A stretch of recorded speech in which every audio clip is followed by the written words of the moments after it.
एक बार की बात है, किसी जंगल में एक चूहा रहता था। एक दिन जब वह अपने बिल की तरफ लौट रहा था, तो उसने एक गुफा में एक शेर को आराम करते देखा। शेर को मजे में सोते हुए देख चूहे के मन में शरारत सूझी। चूहा शेर की गुफा में जा घुसा और शेर के ऊपर चढ़ गया। वह शेर के ऊपर खूब उछल कूद करने लगा और उसके बाल खींचने लगा। चूहे की शरारतों से शेर की नींद खुल गई और उसने चूहे को अपने नुकीले पंजों में दबोच लिया। चूहे ने जब शेर के पंजे में खुद को पाया, तो वह समझ चुका था कि शेर के गुस्से से अब उसे कोई नहीं बचा सकता और आज उसकी मौत तय है।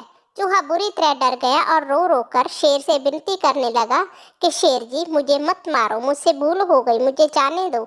अगर आप आज मुझे जाने दोगे तो मैं कल आपके इस उपकार के बदला भविष्य में जब भी आपको किसी मदद की जरूरत होगी, मैं आपकी मदद करूंगा। चूहे की बातें सुनकर शेर की हंसी निकल गई। शेर ने कहा कि तुम तो खुद छोटे से हो, मेरी मदद क्या करोगी।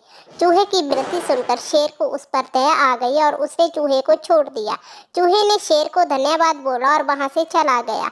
कुछ दिनों बाद जब शेर खाने की तलाश में इधर उधर घूम रहा था, तभी अचानक किसी शिकारी के फैलाए जाल में फंस गया। शेर ने खुद को जाल से निकलने की भरपूर कोशिश की, लेकिन निकल नहीं पाया। काफी देर कोशिश करने के बाद शेर ने मदद के लिए दहाड़ लगानी शुरू की। उसी वक्त वह चूहा उधर से गुजर रहा था कि उसने शेर की दहाड़ने की आवाज सुनी। वो भागकर शेर के पास गया और शेर को जंगल में फंसा देखकर चौंक गया। उसने बिना देर करते हुए अपने नुकीले दांतों से जाल को काटना शुरू कर दिया और कुछ ही देर में पूरे जाल को काटकर शेर को आज़ाद कर दिया। चूहे की इस मदद से शेर की आंखें भर आई और नम आंखों से शेर ने चूहे को धन्यवाद किया और दोनों वहां से चले गए।